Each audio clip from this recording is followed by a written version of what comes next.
BibleWorm, reading the Bible with BibleWorm.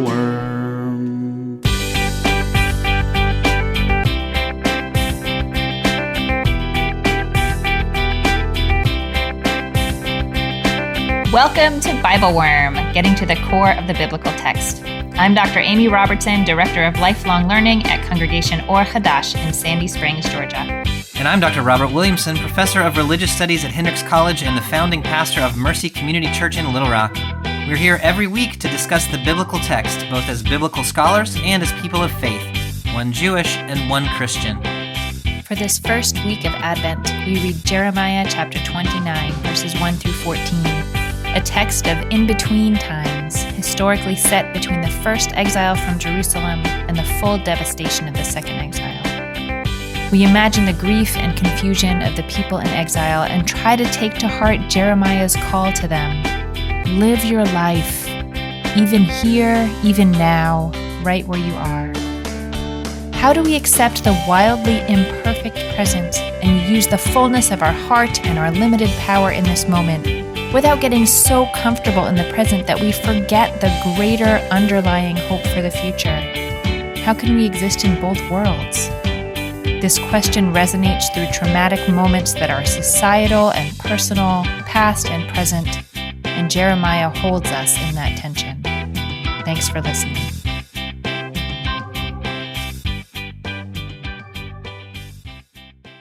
Hey, Bobby, how are you? Hey, Amy, I'm good. How are you? I am good. I find this season of the year a little, I think that I love this season of the year, between, Halloween and Christmas, the fall time. But I actually when I live it every year, I'm like, this is kind of a stressful period. The days get short, the time jumps back, it gets dark really early. So I'm like, I love the fall. And then I'm like, well, I'm struggling a little bit right now. So that's kind of where I am today. I love the idea of the fall. I love watching movies about the fall. Yeah, I'm just starting to feel that, the darkness. Yeah.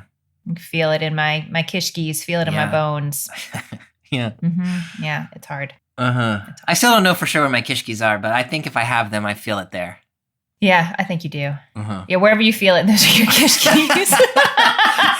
I like it. Yeah, no, I hear that. Mm-hmm. Yeah, so speaking of the season, we are entering a more specific season within that Halloween to Christmas period. This is we're coming to the first weekend of Advent. Yeah? Yeah. Do you have a calendar?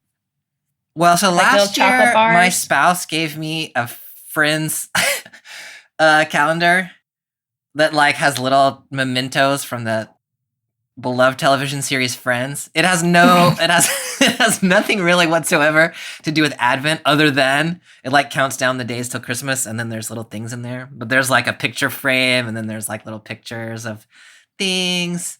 That was really specific. There's some Christmas ornaments in there. They're here's a Christmas ornament of a mug from what's that place called? Central Park. That coffee shop was. Yeah, I watched Friends a lot, during its heyday. I have to say it has not aged very well. It has not. Yeah. I feel bad for thinking it's funny.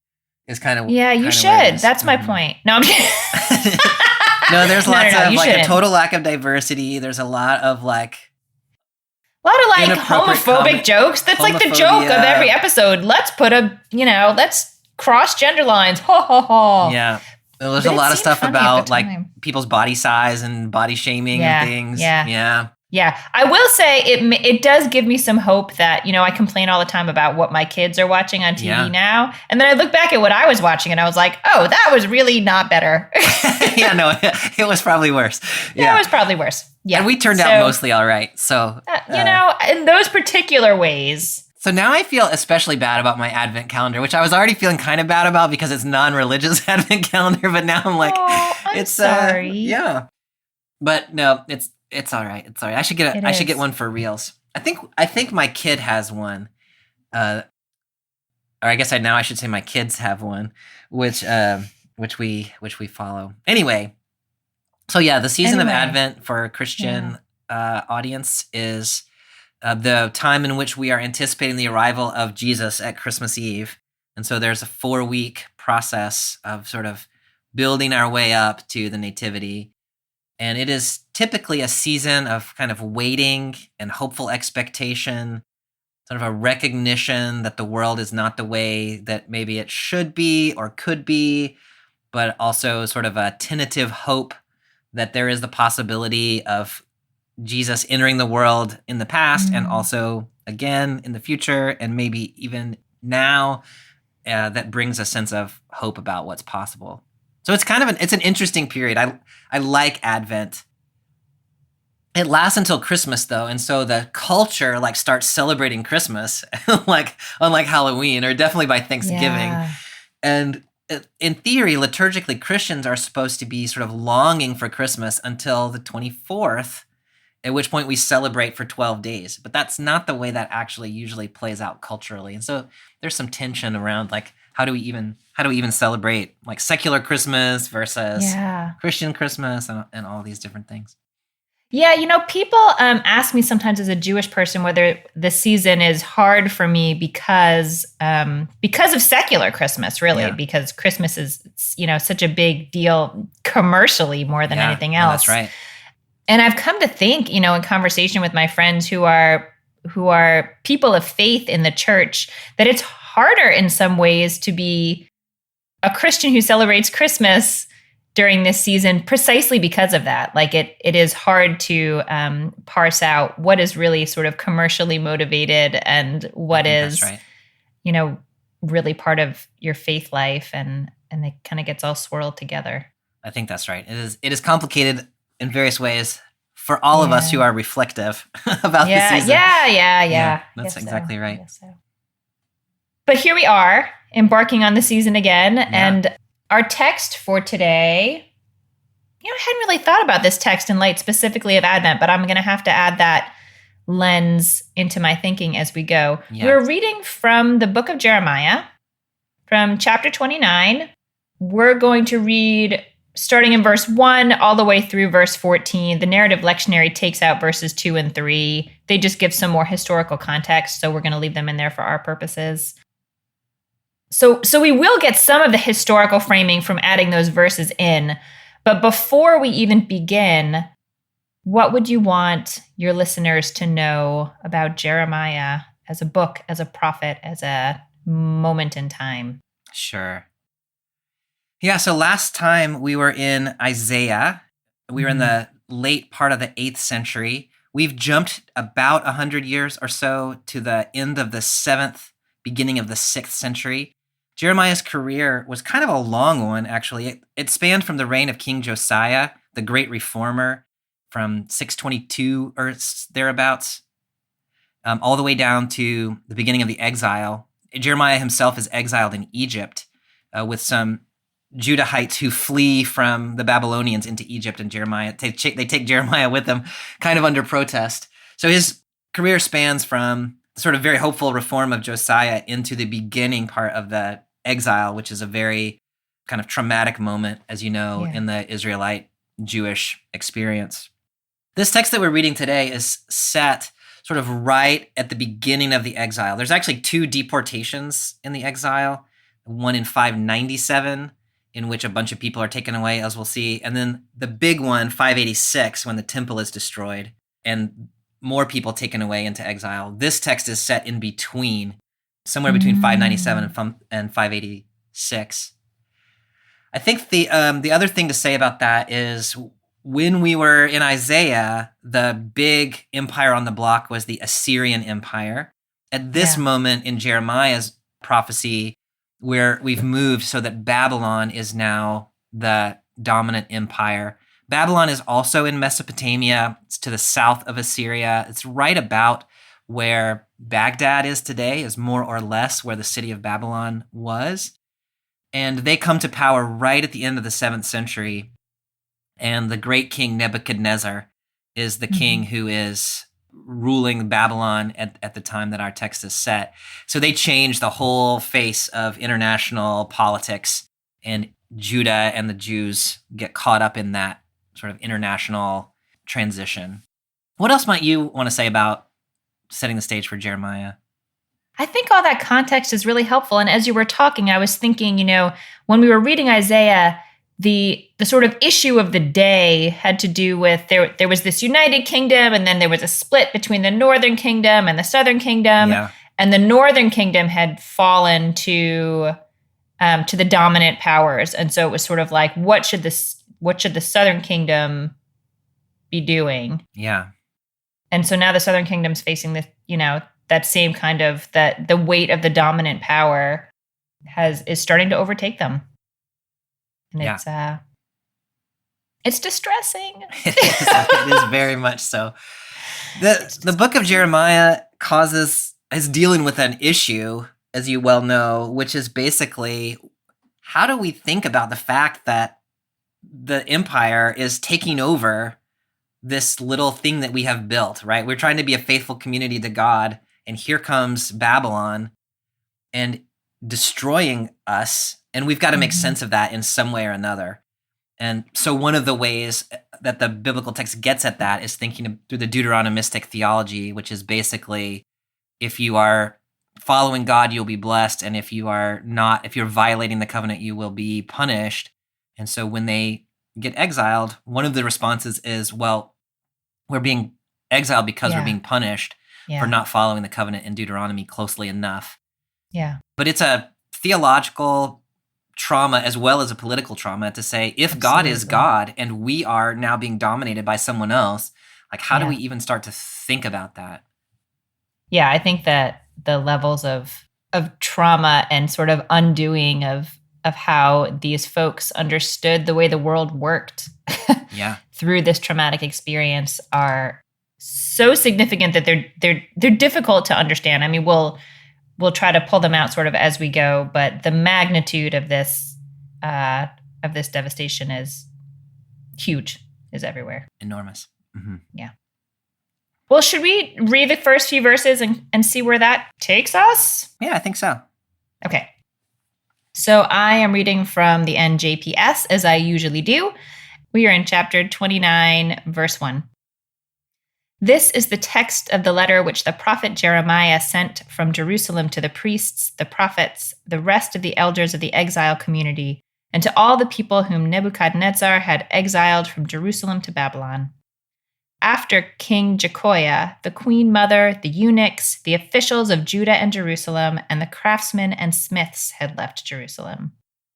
The letter was sent through Elasah, son of Shaphan, and Gemariah, son of Hilkiah, whom King Zedekiah of Judah had dispatched to Babylon, to King Nebuchadnezzar of Babylon.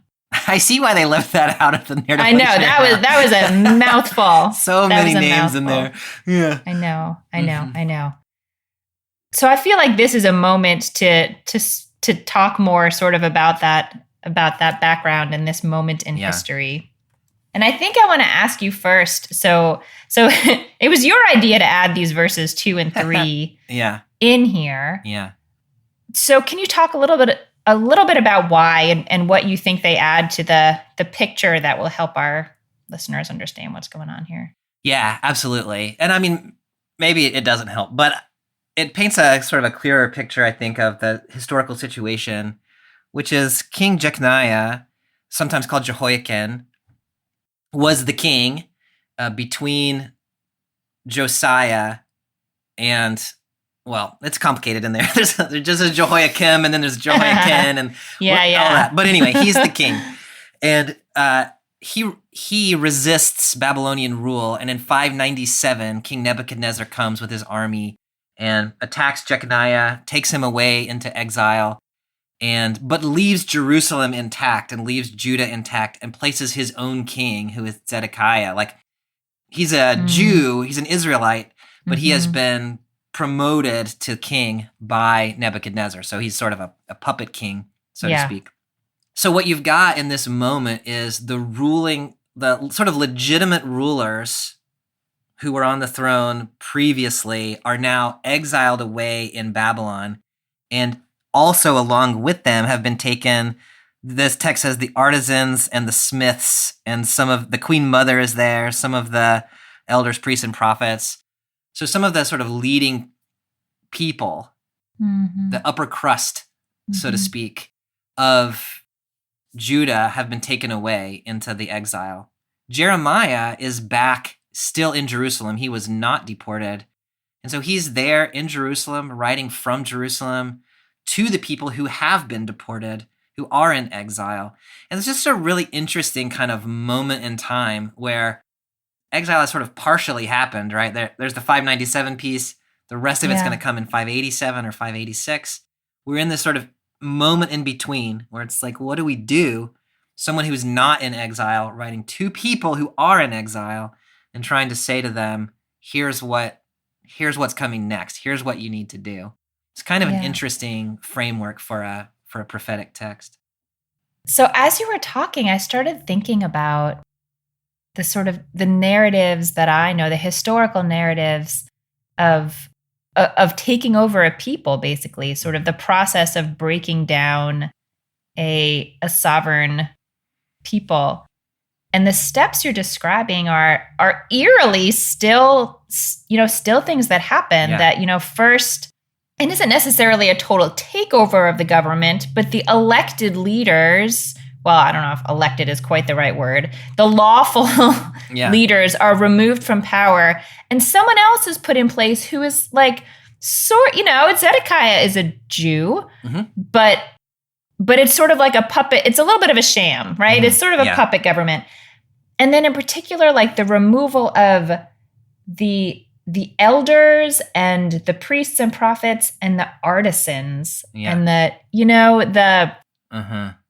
don't know, the people who are leaders and who inspire the community and sort of remind them of who they are and what their best selves are capable of being.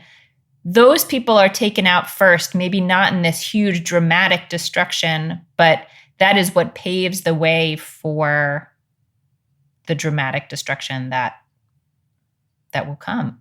Yeah, that's right. And that the way you put such a fine point on that, it kind of gave me chills a little bit. Yeah, this is the way that empires it is a chilling operate. Text. Yeah. Yeah, and so, I mean, you're exactly right that the people who are taken away are the legitimate rulers and then sort of the opinion makers, right? The ones, people with cultural influence and economic influence, and specifically the ones who are not loyal to Babylon. So we imagine among the Jews at the time, there were people who thought we need to resist Babylonian rule, and there were people who thought, like Jeremiah actually, we need to submit to Babylon. And the ones who got taken away were the ones who wanted to resist Babylonian rule, and the ones who were left were the loyalists to Babylon. Right. And so, which makes sense if Babylon's trying to, So there are still artisans, there are still business people, there are still rulers, but they have been weeded out. So it's only the ones who are not going to cause problems. And the reason Zedekiah is going to get deposed in another 10 years or whatever is because he finally decides to resist Babylon. And as soon as he turns against them, then Babylon comes back and destroys him too. Yeah. It's very interesting. It's interesting. I know you spoke a little bit already about our trying to put ourselves in the mindset of this moment in the dismantling of the community the way that it had been. Is there anything else we need to say about that? I mean, in some ways, I feel like there's not enough that we can say about it. But as you pointed out quite rightly, the temple hasn't been destroyed yet. We're on our way down. Yeah. But we're not there. Yeah. We're not all the way there yet. I mean, these are not things that I had thought about until you started talking about this in ways that you're really stirring up some stuff for me. But yeah, I mean, you really get the impression that maybe they thought this was as bad as it could get, right? Yeah. This thing has happened. They can't yet see what's going to come in 586. Like when we look back at it, we're like, oh yeah, this is just the beginning. But when it was happening to them, they must have thought this is the end, right? How much worse could it get than the king was exiled along with the elites? And so that's an interesting moment, and one that has resonances in other historical times too, where things get bad and you think that they're as bad as they can get, and then they get yet worse. Mm-hmm. And so to think about, Jeremiah, I think, as we'll see, realizes that it could get worse. And he's trying to say, here's how we keep it from getting worse. Maybe other people in his sphere are thinking this is as bad as it gets. Mm-hmm. And so we're sort of in that slippery slope downward. Yeah. That was depressing. Yeah. I'm thinking like, and we're at the beginning of Advent, and I don't know. I'll just hold on to that question. I think that framing, unless something comes to you, what to say about that. I don't know. Yeah, the Advent framing adds a whole layer to this that is really interesting and really complicated. The way that I tend to get at it is to try to stay in the mindset of exile and then think about Advent through exile, which in some ways is a really interesting comparison. The waiting period of Advent is parallel in some way to the waiting period of the exile. You know there's an end. Here we are at the beginning. We can't necessarily see the end. The problem with liturgical expressions of it is that you can see the end, right? You're like, well, December 25th, there's the end, right? Right. And I think in some ways that's the problem with us reading the text now too, is that we know where this is going, whether it's to the good or to, whether we see it as going towards the worst part that's coming or the ultimate better part that's coming later. It's hard to sort of slow down and put ourselves in the moment of this text where they don't know any of that. Yeah. Yeah. Especially when you turn on the radio and you hear Mariah Carey singing what is that song she sings all the time during Christmas? All I want is she singing All I Want for Christmas Yeah, Is that's You? the one. Yeah, she does. And then you're like, oh, the exile, like it's bad and it's gonna get worse. Like it's just like it's such a cognitive dissonance, you know. I mean, it depends on how you feel about Mariah Carey, I suppose. Okay, I have one other thing I have to say about Christmas carols, and then we can move on. Did you know, maybe you did know, that a lot of the best, most classic Christmas songs are written by Jews? Yeah. Was it Irving Berlin who wrote White Christmas? Yeah. And I have one theory I've heard about that is that because they're the best Christmas songs because they maintain this sense of longing, this waiting that, maybe Jews felt sort of looking from the outside looking in at sort of a dominant Christian culture. But it does in some ways feel more Advent-y. Yeah, that's really Mariah interesting. Carey. Yeah. I don't know why Mariah Carey is my go-to. I guess because you just hear that song all the time these days. Yeah, it's a memorable song. Especially memorable if you hear me singing it during karaoke, but you will not hear that. Oh, no. Very memorable. I really want to experience this now. We need to have a BibleWorm karaoke retreat where we just invite everybody someplace and we all sing karaoke all weekend. And then we have one of those mind erasers, in Men in Black. Yeah. Nobody knows whatever happened. Yeah. Okay, we're about to turn our attention to Jeremiah's message to the people who are in exile. Mm-hmm. Is there anything else we want to say about the people who are not yet in exile or what we imagine? It's funny, whenever I had thought about these two different exiles, I had always in my mind thought the first exile is like the elites. Yeah. And who cares about the elites? Yeah. Although the way we're talking about it now is very different than that. Do we have do you have any sort of imagining of what it was like for the folks who were living in Jerusalem at this time? Or should we really best just turn our attention to the exiles as Jeremiah does? That's such an interesting question. Yeah, I mean, because the people who stayed are important, at least in the sense that Jeremiah is one of the people who stayed. Yeah. And so the question of what was that experience like to see all these other people get deported and yet here you still are living your life. And how do you, and I don't really know what to say about that exactly. I mean, I guess you've got to experience some sense of relief. Maybe people who stayed behind, I don't know, maybe they thought themselves fortunate, or maybe they thought themselves superior, God punished the bad ones and we're the good ones or something. Yeah. Jeremiah, if you read the whole book of Jeremiah, he has a fairly clear sense that it's not that some people were better than others, but it's just that God has only partially enacted what God is capable of enacting. And so we better shape up. Like, this is a warning sign to the rest of us. It's not based on personal merit. Yeah. Yeah. But I don't think that was certainly the only attitude that you could imagine among the people who stayed. What do you have when you imagine that? I don't know where we would get actual where we would get real information about it's it. Helpful to kind of think about. Yeah, I feel like it could play out in a lot of ways. It could, and for me, it depends how the people who are still there felt about the people that left. Like if there was strife within the power structures in the community as it was. Yeah. Did they like their influencers? Were they like, haha, now there's space for me to do whatever?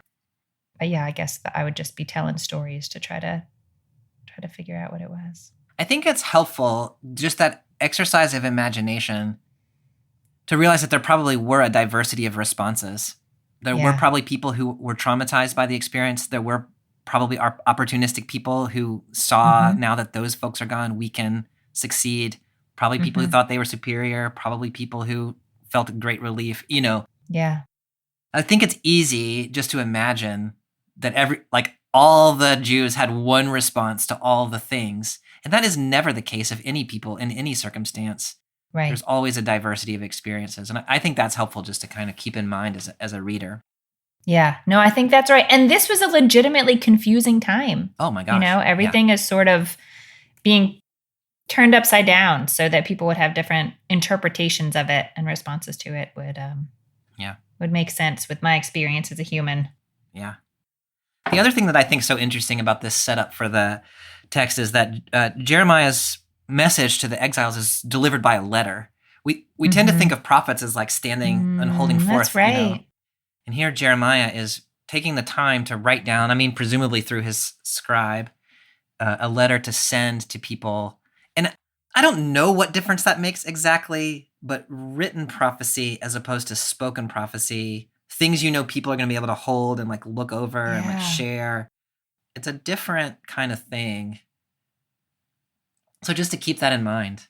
Yeah, it really is. And yeah, I think that it has a different kind of impact.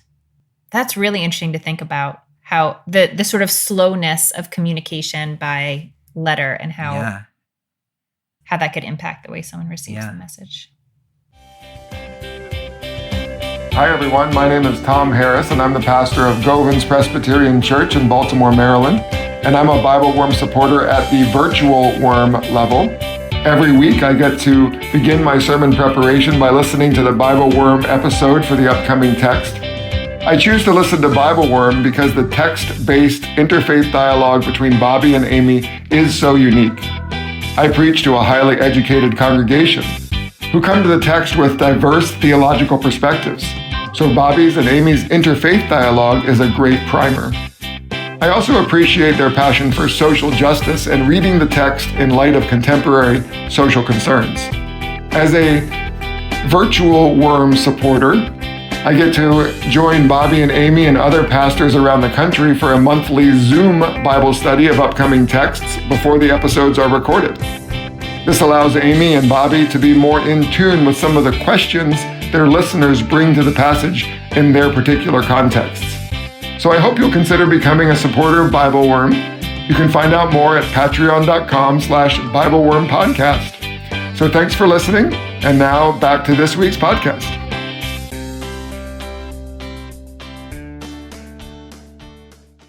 Okay, so let's see what was in this letter. Let's do. Picking up again at verse 4. Thus said the Lord of hosts, the God of Israel, to the whole community which I exiled from Jerusalem to Babylon.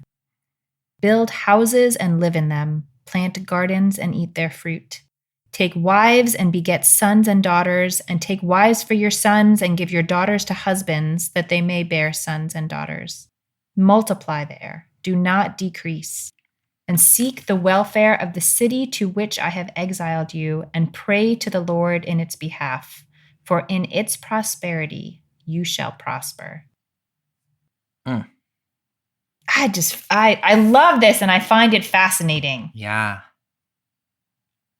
What? I really want to know what you love and find fascinating about it. More than I want you to ask me a question about it. Turning the tables. When I imagine myself in exile and sort of removed from everything I know and removed from the power that I held in my previous community and removed, maybe from loved ones, and my first thought is that I would like freeze, that I would sort of enter this period of mourning that felt paralyzing, that felt like a holding pattern. Mm-hmm. But I don't think, and so I think I would have expected Jeremiah's first words to be like something more like, comfort ye, my people, like, it's going to be okay. Or maybe something like Psalm 137 that was like, weep and wail for Jerusalem where you are no longer, like you should hold the torch for the thing that is lost to you. Yeah. And instead we get these instructions that are like what we have this term in my household because I have teenagers, BBC, basic body care. Yeah. Like, come on, people, do the basic things. You know what they are, do them. Yeah. And I feel like the first imperative that they get here is like, live your life. Yeah. You can live here. Yeah. You can live. Put one foot in front of the other. Yeah. And it starts with really the basics, like build a house. You're going to be here for a minute. Yeah. Don't just sit waiting and weeping. And then it sort of takes us from this like build a house and live in it to like build a life and build a life that goes beyond your generation. Yeah. I don't know. It's lovely and startling to me in some ways. Like, how long have they been there? Do we know? Did they just get there? Yeah, I mean, they've been there less than 10 years. I don't know exactly how long. That's a pretty long time, though. I mean, it could have been like 2 years. I don't think we have enough information. We don't have enough information. But it's between the time Jeconiah was deposed and the time Zedekiah is deposed. So somewhere between 597 and 587. Yeah. But I don't know how to narrow it down within there. But in any case, I mean, if you think about traumatic things that happened in 2011, like that wasn't that long ago, right? So even the longest case is fairly recent in terms of lived experience.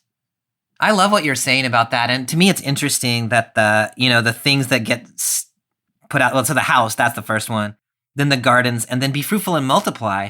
Like in some ways, this is a retelling of the Garden of Eden story, or the creation stories anyway. The command in Genesis 1, be fruitful and multiply, like that is sort of the core of what it is to be human. Is continue to be fertile, continue to produce the next generation. Like there is a life yet to be had. And so in this thing that seems like an ending, Jeremiah is talking about a beginning. Yeah. It starts first. I love that connection to creation because it also, it starts with a garden built, like first create fertility in the earth, so that you'll have a food source and you can sustain yourself. And then expand beyond that. And there's fertility among the humans and, an ability to sustain the people, not just yourself. Yeah. The back to basicsness of this, which you emphasized, I think is really important. It's like you could be trying to think about like complicated, schemes of how do we get out of this, or there's lots of things one could be doing. And Jeremiah's instruction is like get back to the basics, live your life. It will become clear as you go, but you gotta start doing the things. Yeah. So on the one hand, I love that advice. And on the other hand, I struggle with like, what does that mean for people who have actually experienced trauma, personal or communal? It reminds me a little bit of right after 9/11. And George Bush was like, if you want to get back at those guys, go shopping. I was like, really? Like, that's what we're going to do? But like, and maybe shopping is I don't know, anyway, like the consumer America, whatever. But it felt a little trite to me. And so I go back and forth about whether Jeremiah is being profound here or whether he's being a little trite here, like not taking people's trauma seriously. Yeah. I don't come out. I don't know how to come out there, but do you have any help for me? So for various reasons that are not worth going into, I'm currently taking a course in dialectical behavioral therapy, DBT. And we just had a really cool lesson on radical acceptance, which I thought I understood until we had this lesson. And some of the things, and so it was, I mean, on the face of it, it's like, of course, sure, like that all makes sense, but it's hard to actually execute. Yeah. Like so many things in any kind of therapeutic model. But the teacher said, like in order to accept something that happens, two things. One, you're not accepting the future. Like no one can accept the future because the future is not true yet, right? So often when we feel like we can't accept what's happening in the moment, it's because we're extending it into what we think it will mean for later. Yeah. But accepting that something has happened, or like the current situation you're in, you don't have to know the cause to accept the effect. You don't have to like it, but it forces you to accept, to like try to see like what is your limited realm of power within the current situation. And not to say like become passive, like you can still try to have an impact on the future, but you have to accept where you are and use the power that you have where you are, you know, and not imagine that you have power to change something that has already happened or, you know, whatnot. And so that came into my mind reading this section of text because I don't know, it is sort of this is happening. Yeah. This is where you are. Yeah. And, you know, Jeremiah will go on to talk about a time when that won't be true anymore. But for now, you only increase your suffering by refusing to engage in the basic care for yourself and your community. So you're allowed to feel what you feel about it, but I don't know, like you will reduce your suffering if you just keep putting one foot in front of the other and caring for yourself and your people the best way you know how. That's how I'm. And so that doesn't feel dismissive to me. It that does just not feels at all. I love that. Realistic. Yeah. I love that so much, Amy. That's so helpful to me because, I mean, like I said, this sometimes feels to me a little dismissive of people's experience, but you're helping me see that sort of, this is not saying everything is fine. This is saying you're like, the thing that has happened to you is terrible, but it is what has happened to you. And you got to do the next thing. And the next things are not complicated in this text. They're like the basics of life. Find a place to live, find a community to live with, find a partner if you can. So it's sort of narrowed the horizon a little bit and said, these are the things in your control. And I love the way that you focused on that. Like, these are the things you actually have some power over, instead of feeling like the world is only just happening to you. Here are ways that you can claim whatever limited power you have right now and find a foothold to get to someplace else. I love that, Amy, so much. It does, though. Like, I feel like especially the act of having children, that's like a big ask in terms of faith in this moment. Yeah. And in terms of like emotional well-being in the moment, like it is hard to connect so intimately with another human when you are feeling hopeless or depressed. Yeah. And it's certainly hard to, it's hard to have faith that life will be worth living for your children. Yeah, I think that's right. And, you know, I know lots of people, and I mean, my spouse and I probably are among them, who trying to decide whether to have kids, like one of the factors was like, how much longer do we have that the earth is a viable place to live? Like, it's crazy that we're having those kind of conversations, but we really did think about that. And, you know, in some ways deciding to have children, which is not the only decision one could make in that circumstance for sure, is a way of expressing some hope about the future. And so, yeah, I mean, and you're right. Like that was a hard decision that involved some like thinking through about what's possible. Yeah. The other thing I think with Jeremiah here is the other response one could have is to say, we're only in exile for a minute and we're going to get back home and it's going to be fine. So I'm just going to wait until then to start my family. Yes. And Jeremiah seems, I mean, he's going to give us a number here in a minute, but Jeremiah has a sense that like, this is not a short thing, right? And so get over that idea. Yes. Yes. Don't be in a holding pattern. Don't defer your time. Yeah. Yeah. Bobby, this last verse, I think it's the last verse. Verse 7. Seek the welfare. Is it 7? Yeah, verse 7. Seek the welfare of the city to which I have exiled you. Yeah. And pray to the Lord on its behalf. Yeah. Mm-hmm. I mean, is this is the city of the people who have exiled them? Is that the assumption that we should make? So like they have reason to be unhappy with these people. Oh, yeah. I mean, so this is saying, pray for the Babylonians who just attacked your homeland and carried you away into exile. Seek their well-being. Pray to God on their behalf. Yeah. So your enemy who has just traumatized you, pray for them and seek their welfare. Now then why?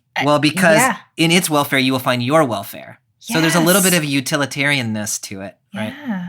When you're in this circumstance, the only way you're going to survive is for the community in which you find yourself to prosper.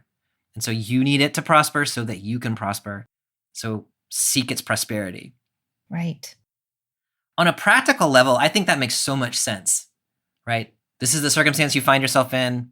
If Babylon suffers and you are in exile in Babylon, your suffering is going to be so much more than if Babylon prospers while you're in exile. Yeah. On a more emotional, theological, personal level, like that is such a hard ask and maybe a little offensive to me.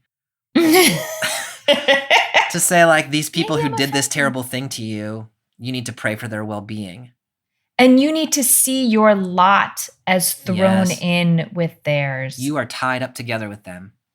And I just feel like that would be so counterintuitive. Mm-hmm. You know, you are absolutely from the situation, you are pitted against one another. Mm-hmm. And this text is saying like, you're going to have to turn that around. Yeah. You're going to have to turn that around. And that's a big ask. Mm-hmm. Mm-hmm. We talk a lot about neighborliness on the podcast, or at least I do, kind of incessantly. And like, what does it mean to live in a world in which you treat people as neighbors and not as enemies? Mm-hmm. And to me, this is a new example of that in a really difficult way, is to say even the people who have caused you harm are ultimately your neighbors. Yeah. And this we rise and fall as a community. Now, Jeremiah is going to complicate that in the next couple of sections when he starts talking about the end of Babylon. And so, probably we need to not draw too firm a conclusion at this moment. But there is something about that. You are neighbors even with. You are tied up together. Your success or your failure is tied up together with the people among whom you live. Yeah. Even if they have not been good to you. Yeah. The other piece that's in just that little statement there is the city where I have sent you into exile. Yeah. And that's an important phrasing because it is clear that Jeremiah thinks that God is actually the one who is ultimately in charge of what Babylon has done. This is Jeremiah's theology. It is also Isaiah's theology about what God was doing with Assyria.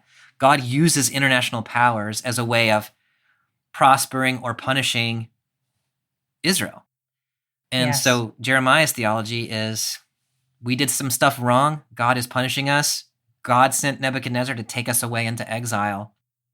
And so that plays into this idea of seeking their welfare. I think that ultimately God is the one who has done this to you. It's not that Babylon has decided to do this to you.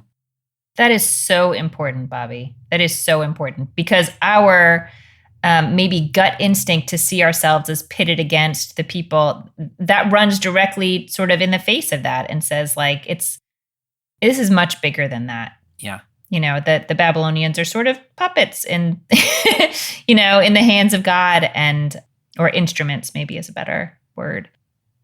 Yeah. And so that little bit of distance, I think, can open up some space for what's being asked here. Yeah. It also opens up a whole other complicated world in which God is in charge of international politics, and all of the things that happen in the world happen ultimately because God is doing something. Yeah. But I don't know that we can get into that on and I don't think we're going to be able to solve that one today, but yes, it's a complex theology. We might have to have a special, not just a special episode, but like a season on dealing with God and international politics.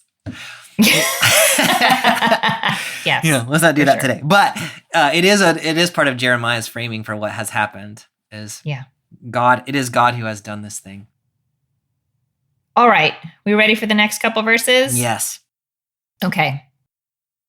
So picking up in verse 8. For thus said the Lord of hosts, the God of Israel, let not the prophets and diviners in your midst deceive you, and pay no heed to the dreams they dream. For they prophesy to you in my name falsely. I did not send them, declares the Lord. Oof. I feel like you have some background for us here, Bobby. Do you? Well, I mean, Jeremiah is an interesting book because there are forever contests between prophets in the book of Jeremiah. Sort of famously, that contest back in the earlier part of Jeremiah between Jeremiah and Hananiah, and Jeremiah is saying, look, God's going to put the yoke of Babylon on you. And Hananiah takes his yoke and breaks it and says, no, God's going to set us free. And so Jeremiah comes back with that iron yoke and says, now it's going to be even worse. So there's this sense in Jeremiah that, I mean, and in the Hebrew Bible in general, the prophets do not always prophesy rightly or even honestly. And sometimes prophets prophesy because they have things to gain or because it's in their political interests. Yeah. And so Jeremiah, all the way through his book, has been saying, God is going to punish us and we need to bear the yoke of Babylon and just submit to Babylon and take our lumps. And if we resist, it's going to get worse. And I think that's what's happening again here, is we envision that in Babylon there are prophets who are saying we need to rise up and throw off our Babylonian overlords and restore ourselves in God's name. And Jeremiah is saying, you cannot do that. You're just going to make it worse for yourself. You need to do this other thing that I've said, which is pray for Babylon and seek its well-being. You cannot try to resist this thing because God is punishing us. And so that's interesting, just to think about the internal dynamics of prophecy, competing prophecies. People do not know which prophecy is the right prophecy. Yeah. It's only later, once you see how it turns out, right? Right. Yeah. That you know who's a true prophet. Yeah. It's a really complicated situation. It's a very complicated situation, in some ways not so different than the world we live in now, which I wouldn't say, related to prophecy and prophets, but how do you know what's actually true? Yeah. And it's again, really relevant, I think, to our moment. And also, the question of who to trust and how to know who to trust and who is really speaking the real word is eternal to me. Yeah, that's exactly right. Because all of them and all of the people that, at least the religious prophets that we see today, are claiming to be on God's side, like God is on our side. Yeah. And so, when you just read Jeremiah, you're like, well, of course Jeremiah's right because Jeremiah's in the Bible, Oh, sure, right. But again, we're like, we're looking back in the moment, And I mean, somewhere in the biblical text, I can't quite remember right now where it is, but it says, how do you tell a true prophet from a false prophet? Well, it's because the thing the true prophet says comes true. And you're like, well, it doesn't help you in the moment. Yeah. You only know retrospectively. You're like, oh, listen to the wrong guy. Yeah. Yeah. So, I mean, the closest I can come is something like, those who have in the past given good advice are likely to continue giving good advice. Those who have led you astray in the past are likely to continue leading you astray. Yeah. Jeremiah has had a long career by now, and some of his prophecies have been very clearly on the nose. And so trust me, I think is what he's saying. Yeah. Yeah. All right, we ready for these last few verses? Yes. Okay. So picking up in verse 10. For thus said the Lord, When Babylon's 70 years are over, I will take note of you, and I will fulfill to you my promise of favor to bring you back to this place. For I am mindful of the plans I have made concerning you, declares the Lord. Plans for your welfare, not for disaster, to give you a hopeful future. When you call me and come and pray to me, I will give heed to you. You will search for me and find me if only you seek me wholeheartedly. I will be at hand for you, declares the Lord, and I will restore your fortunes, and I will gather you from all the nations and from all the places to which I have banished you, declares the Lord, and I will bring you back to the place from which I have exiled you. Mm-hmm. So only here do we get that balance that we sort of suggested in the first chunk. Yeah. This is temporary, but not that temporary. Yeah. Yeah. Like 70 years in the biblical counting is almost 2 full generations, right? And so you who have been exiled are not going to see the end of the exile. Yeah. It's going to be your children, or your grandchildren, maybe your great-grandchildren, 70 years from now, who are going to see the end of the exile. And so this, we're talking about the theme of waiting, but there is a better thing that is coming, but it is not coming soon. Yeah. And so you're going to have to make do for a while. But this is not it's not the new normal. It's the new temporary. Yeah. And so there is hope, but it is a hope that is yet forestalled. Yeah. Yeah. And it holds on to this idea that Jerusalem is still the center. Mm-hmm. That it's not. I mean, I think part of what always freaks me out in reading these texts about the exile is the idea that everything that these folks believed about the way the world works seems like it was just turned upside down. Everything you thought was true wasn't. Yeah. Or fundamentally isn't anymore. Yeah. The truth you knew is broken. Yeah. That to me is more disorienting and frightening than most other things about the exile. Of course, I'm not the person who's having to endure the physical distress of it. Yeah. So maybe that's why. But this is saying that part of the truth is not broken. Jerusalem is still the center. Yeah. And you need to figure out how to make your life outside of the center in a way that's not so hyper-focused on Jerusalem that you can't build a good and meaningful and, intentional life where you are. Yeah. I love that. God is still God. Jerusalem is still Jerusalem. We are in a period of waiting. And so live your life now in expectation of what is. It's not exactly what is yet to come. It is what is already is, but isn't present to us right at this moment. Yeah. Students of mine will often ask me, if God could come back now, why doesn't God come back now? And I'm like, which is a great question, right? Why doesn't God set things right now? Yeah, Bobby, why not?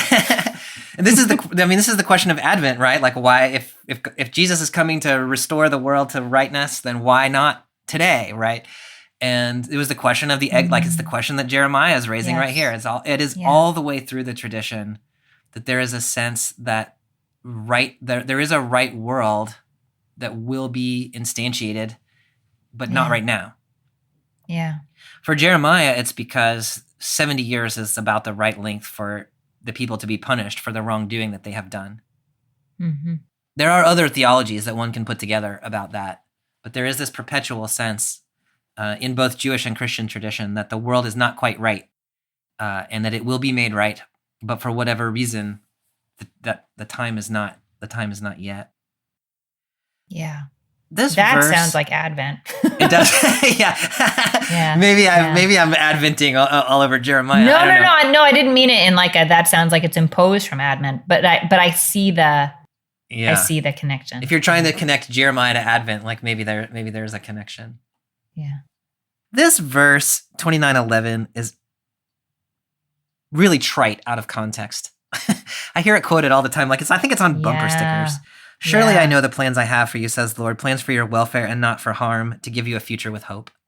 Extracted from Jeremiah, that sounds like everything's fine. Nothing's ever going to be bad. Everything God does seems great. But we've set the context now of this is being uttered, being written to people living through intense displacement and trauma. And in that context, this is a really powerful verse. Like, there are plans. This thing that is happening to you is not the end of the story. The ultimate end of the story is for your welfare and not for your harm. But that does not mean that this thing that is currently happening to you is not a terrible thing that is currently happening to you. That's right. So I love this verse in context, but it really irritates me the way it is often used. Yeah.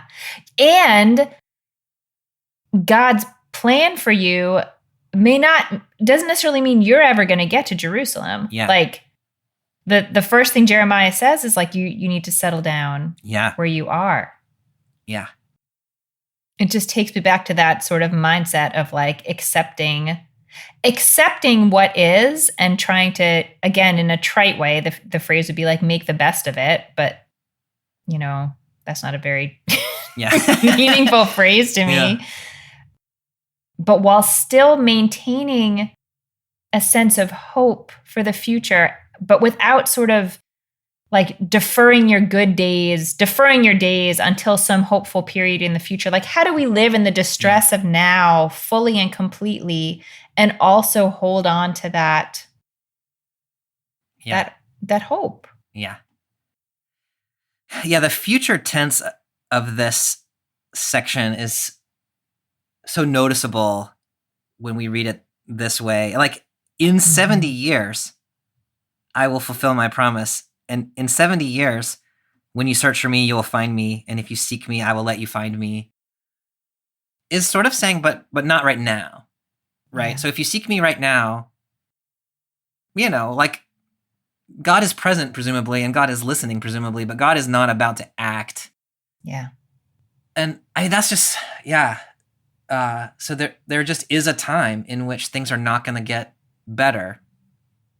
And so you've got to do the best you can to thrive in the meantime and hold out that hope.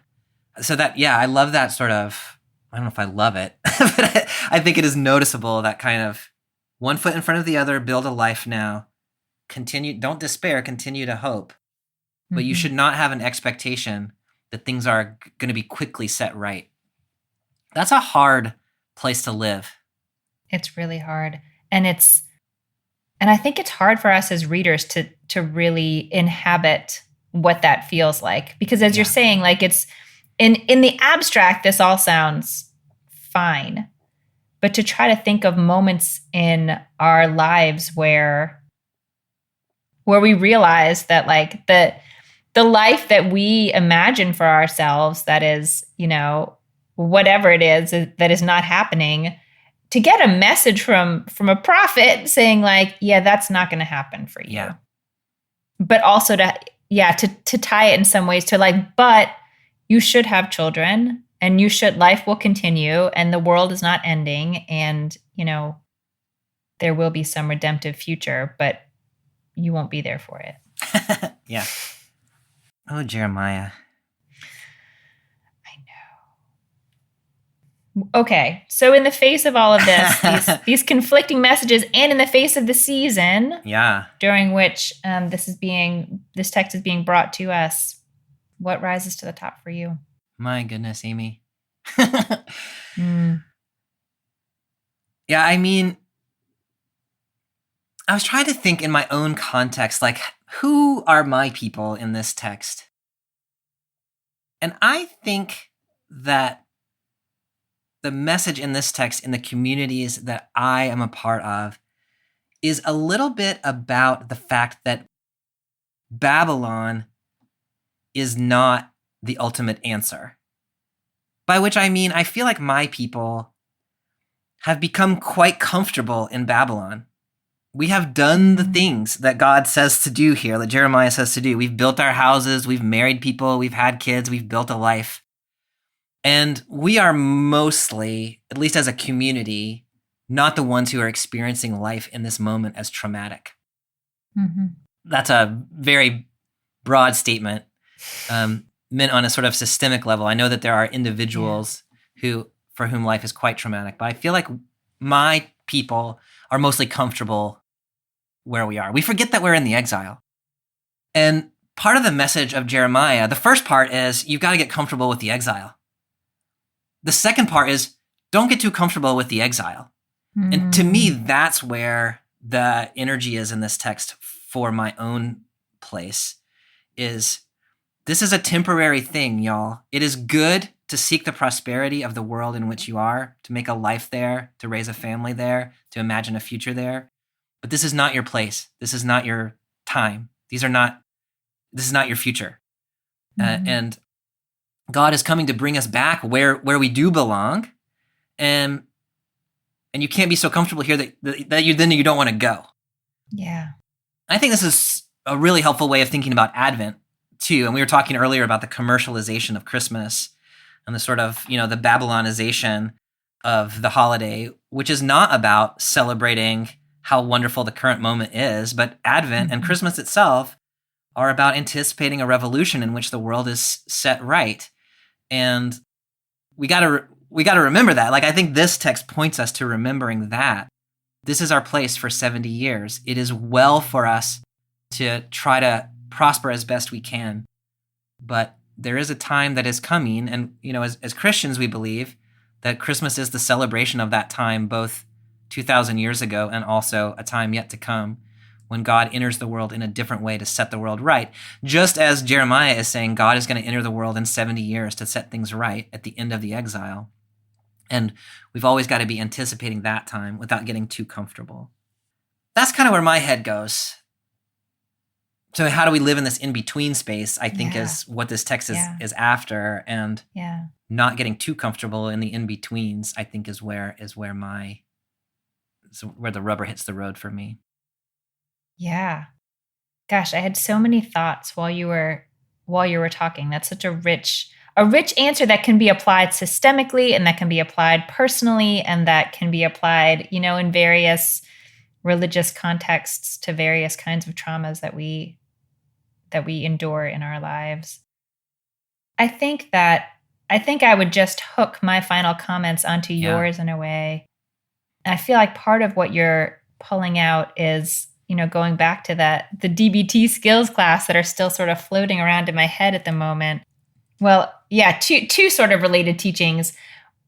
One is that, when the teacher first introduced this idea of radical acceptance, someone said, what is the difference between that and just giving up? Mm-hmm. And passivity and walking away from it. And that's where she really sort of focused on this idea of you're accepting the present. You're not accepting the future. Mm-hmm. And you can't influence the future really unless you accept the present. Mm. But it's easy to, I don't know, it's surprisingly easy to get those two things confused. Yeah. Mm-hmm. What does it mean to accept something and accept the bounds of our power and use, do what we can, versus saying, oh, well, I don't actually have any power because I've accepted this situation. And so I wish sometimes that someone like Jeremiah would, well, I don't know if I really want to proxy for Jeremiah. That'd probably be bad. But to sort of lay out those parameters, and I can totally imagine what the other prophets' voices would feel like in my heart, having someone say, no, fight. Yeah. You have to fight. And I think that question of knowing when to fight and when to accept some parameters and try to work within those is an impossible question, and is every question. I think that is the entire nature of discernment in our lives that can look different ways for different people. But that's where I go back to the still small voice, and that, because there are so many voices in our world that will push us hard in one way or the other. Yeah. And there's we don't have any real way to know which one is. Yeah. No external thing that's going to tell us which one is the right thing. But this tension, I think, systemically and personally is what it's all about. And Jeremiah's given us some nice framing around it. Yeah, the way you said that is like really sitting with me in a complicated way. Because, at the end of the day, like we do have to live our lives in some way. Like some of us have to stand in a pulpit on Sunday or in a lectern on Sunday and say something about this text. And there's no external check, So like, how do you know? And I really love where you connected to the still small voice there, and to say, what this text at the end of the day is about is discerning authentically what God is doing in the world at the given moment. Mm-hmm. And we can't go out there on our own and just declare what we think is right, but finding ways to discern the work of God in the world, which I realize at some level is kind of just pushing off the question. But I think there is something to this idea. People discern correctly, people discern incorrectly, and figuring out how are we as individuals, how are we as communities going to discern what God is actually up to. I myself have a tendency to just go with my gut. And I think the advice of like, maybe you need to check your gut with people you trust, a community you trust, and try to follow what God is up to instead of fighting against God's future. Yeah. Yeah. And I think, we've mentioned before in other conversations that sometimes that is exactly the role that we need our communities to play. Mm-hmm. We need some other people to be in conversation, people who have other pieces of the puzzle and other still small voices in there, kishkis, and to help us gut check. Like, what are you seeing here? Yeah. Yeah. I think we need to make t-shirts that have the BibleWorm logo and they say, BibleWorm, feel it in your kushkis. Oh, I like it. Yeah. I like that. Coming a worm soon. Is like one big kishki. No, I don't actually know what's inside a worm. That's what I picture. Yeah. What I picture in a worm. Anyway. Oh, another great conversation, and one that I was like, how are we going to talk about this for an hour? Now I'm like, I want to talk about this more because I don't think I've got it quite figured out yet. That's a lot in there. It's a lot in there. Yeah. Well, next week, we will move into the book of Ezekiel. Chapter 37. Such a good chapter. Such a good chapter. All right, Amy. Well, I'm looking forward to that conversation. Me too. I hope y'all have a great week. See you next time. Bye. Thanks for joining us for this week's episode of BibleWorm. If you've enjoyed this free podcast, we hope you'll help us keep it going by joining our Patreon for as little as $4 per month. You can also sign up for other goodies like early access, video lectures, weekly liturgies, and more. Visit patreon.com/BibleWorm podcast for details. BibleWorm is produced by Bobby Williamson and edited by Joel and Laura Becker. Our theme song is sung by Colin Bagby. We're grateful to our many supporters for helping us keep the podcast going. A special thank you to our executive producer, Fox Valley Presbyterian Church in Geneva, Illinois, and to our newest supporters, Aaron Frank, Roseanne Kaufman, Rebecca Larson, Jesse Lowry, and Jen Beamsley. Join us again next week when we read Ezekiel chapter 37, verses 1 through 14. Until then, keep on digging.